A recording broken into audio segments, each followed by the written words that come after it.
Have you heard that young ladies now sell their eggs to make ends meet? I'm not even talking about eggs that I can buy from Mommy Comfort to the next house. I'm talking about reproductive eggs that ladies release every month during their menstrual cycle that can be fertilized by a sperm to make babies. Just last week, the University of Ibadan warned its female students to stop donating eggs as a side hustle. Al Jazeera News also said as far back as 2021 that young ladies are also going through unfavorable conditions donating their eggs even more than necessary, to the point that it is even at the risk of their own health.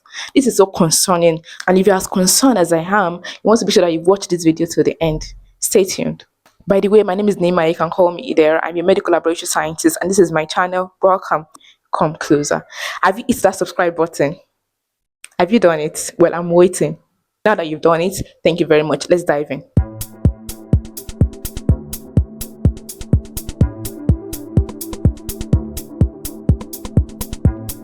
So for me to actually cover this big issue from top to bottom, I want to do it like in a question and answer format so that I can actually touch all angles. So I have some questions that are commonly asked here. So I'm going to be treating them one after the other. First question: what is the main purpose of egg donation? The truth is that there's actually a high rise of infertility all around the globe, not just in Nigeria, all around the world. People are actually battling infertility, whether caused by the woman or from the man's end. But in the case of the woman, it could be that the woman has issues with eggs, that is, maybe it is poor in quality, or the viability has reduced, or even the number has reduced. Maybe the early stage of the baby has issues, implanting in the woman's womb, or it could even be because, okay, maybe the ovary has issues. So these are reasons that actually can make a woman who is supposed to conceive naturally depend on an egg donor, to actually do that for them. This has been made possible by science through what we call IVF, in vitro fertilization. Question 2: what is the stand of the law? Okay, so all around the world, we have different laws for different countries, and even some countries do not even approve of this procedure at all. But in Nigeria, it is said in Section 53 of the 2014 National Health Act that any form of exchange of blood products, or even human tissue for money is going to attract 100,000 naira fine or even a year imprisonment, or both. So it is an offense to actually do that. So people would say that, oh, it is not stated directly in the law that, okay, egg donation is, an offense. But the truth is that as a medical personnel, I can tell you that the egg you're talking about, or this oocyte that we're talking about, falls under the category of human tissue. So yes, you might be saying that, okay, you're not seeing egg in what they listed, but the truth is that whether it is a kidney or liver or heart or eggs that is being donated for money, all of this fall under the category of human tissue. So this, or blood products, when it is sold for money, actually attracts a fine. And I know some people will be like, oh, they're not doing it for the money and all of that. They're doing it as a selfless act. Are you sure? Question 3: which countries do not legalize egg donation? The thing is that in many countries, including Nigeria, this procedure has been bastardized. So many countries in Africa, including Nigeria, have a difficulty regulating this fertility industry. But there are some countries that actually outrightly say it is illegal to donate eggs, whether from money or not from money. Countries like Ethiopia, countries like Germany, Sweden, Switzerland, Bosnia, and many Islamic countries as well, if not all of them. Question 4: is the money worth the procedure? So first of all, I'd like to break down the procedure so you can understand, what it entails. First of all, if you're contemplating donating your eggs, you need to know that it actually entails a lot, because when you're ready to do it, finally, you are going to be undergoing physical, medical, and psychological screening. The lady that wants to donate has to be between the age of 18 to 35, because around that age, you're already an adult. You can make your own decision yourself without coercion, without being forced. And at that point, within that age bracket, you have your eggs, at maximum number. You have it to be of high quality. So within 18 to 35 years of age, a lady can actually go ahead to donate her eggs. After the age, they want to make sure that your genotype too is good, and they're going to make sure that you don't have any genetic disease. They also want to make sure that you're mentally ready, you're mentally fit for this procedure. They'll also be screening for HIV, hepatitis B, and other STIs like that. Also, they'll be checking your medical history, what has been your medical history from way back, to make sure that okay, you're actually good. And after that, you've passed that phase, then you're going to go to the phase where you'll be taking oral medications and hormonal injections to make sure that okay, instead of you producing or releasing one egg during your menstrual cycle, you're releasing more than one egg so that they can actually have enough eggs that will increase their chance of getting quality eggs for the recipient, the person that wants to receive the eggs. It comes with side effects, as people have said, people that have actually gone through this procedure. You can be having symptoms that can be similar to pregnancy symptoms. It could be that okay, you're having mood swing, loss of appetite, weight gain, headaches, nausea, you could have cramps, you could be having breakouts on your face and all of that. So after this stage, they're going to be preparing you to like retrieve the eggs. So they'll be preparing you for surgery, whereby they're going to like, extract the eggs from you. Sometimes this surgery can be minimally invasive, might not be a really serious surgery, and sometimes it can actually be an invasive surgery. So after all of this extraction, you go into the recovery phase where you'll be recovering from the whole process. So this whole process actually takes weeks. So this is why I find it quite worrying that how can students that are schooling at the universities, you are actively studying the university, and you're able to create time out of your academic period, take several weeks away, although you might be in school, but with all of these procedures that you want to go through, that's going to drain you both physically and mentally. How are you able to like combine these two together and it won't affect your academics? For how much? Because in Nigeria, they say it takes like 50K, that's 50,000 naira, to like 150,000 naira. That's how much they pay people for this procedure. Is the money actually worth this procedure? I'll leave you to answer the question. This drives me into the next question. How much are people actually paid for the egg donation process? Like I said, in Nigeria, it costs like 50,000 naira to 150,000 naira. From all the stories I've been reading, I've not actually seen somebody that's been paid over 150K. In fact, I've not even seen 150K, I've actually seen 120K. Look at these cases here.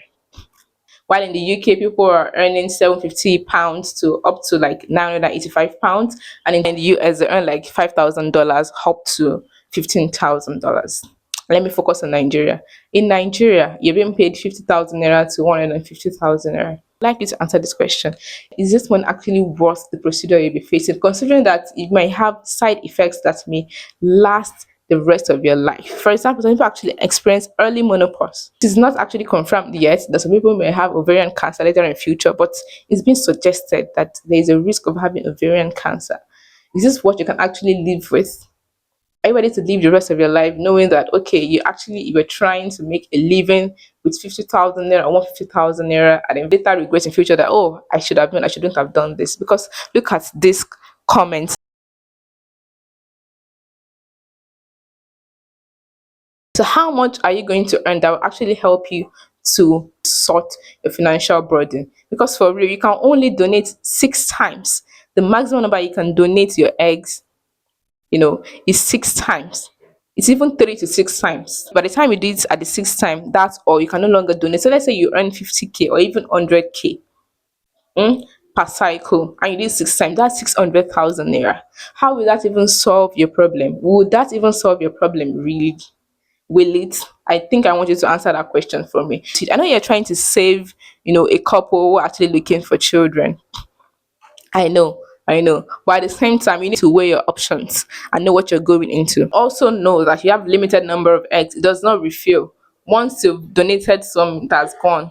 I also know that every month you lose a certain number of eggs, like 10,000 eggs every month, apart from the one that is released. So know that every month your eggs keep reducing in number. To have that at the back of your mind so that later in future you know that okay, the decision you actually made is an informed one. You were not first.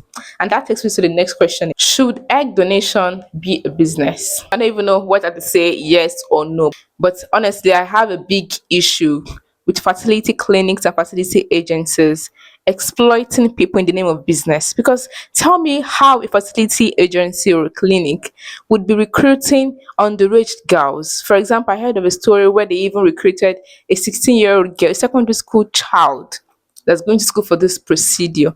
Why? Because they feel like, oh, the parent or even the child is poor and will take anything for her to survive. That is exploitation. To me, that's not a business.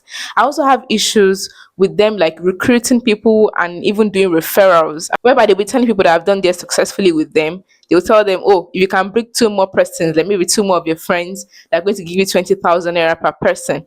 And these people will go all out because of the money for them to survive, especially when they're in dire need of money. They will just take advantage of their vulnerability and tell them to go and bring two friends, bring three friends, and those ones will come too and do the same thing. And it keeps going, further and further and further. I don't think that's actually healthy for a lot of young women in our society. My last question is, what is the religious perspective on this? As we all know, Nigeria is actually big on religion. Oh, we are very religious people. As we have Christians, we have Muslims, we have traditionalists. Well, I can't speak for the traditionalists, but I know that Catholics and Muslims do not support egg donation, whether compensated or not compensated, because they actually believe in the sanctity of a marriage. They believe that a family consists of the husband, the wife, and the kids. So if the egg donor is not going to be your wife, or you're not going to marry the person, then there's no point doing that.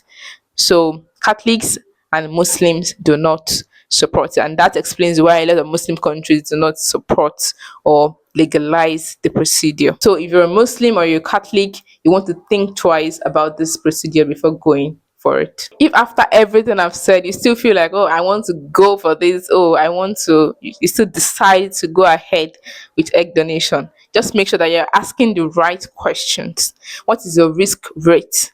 Is there going to be post-operative care? Because many people say that they don't even treat them well during the procedure. In Nigeria, I don't know about other countries, but in Nigeria, people have complained that, oh, during the procedure, they even talk down on them. They don't really interact with them nicely. I mean, the fertility clinics, they talk to them anyhow in a condescending manner that is not actually humane for somebody that's going to go through that kind of procedure. So make sure that you're going to be getting post-operative care. Are they going to take care of you after the surgery, or they're going to leave you all alone by yourself? Also ask, is the fertility clinic a registered one? Because according to my research, there are only 23 registered fertility clinics, but we have over 70 in the country that are operating. So this is Nigeria, where things might not be regulated as expected. So make sure that if you're going to any fertility clinic, it is a registered one, an accredited one, so that they are not treating you anyhow. You might also want to ask, okay, these eggs that you're harvesting, is it going to be going to a single family or multiple families? Because most of them normally do it anonymously. You might not know the people you're donating to, but you can actually ask, okay, this, am I donating to a single family, multiple families? Just ask the necessary questions if you feel that you still need to do this.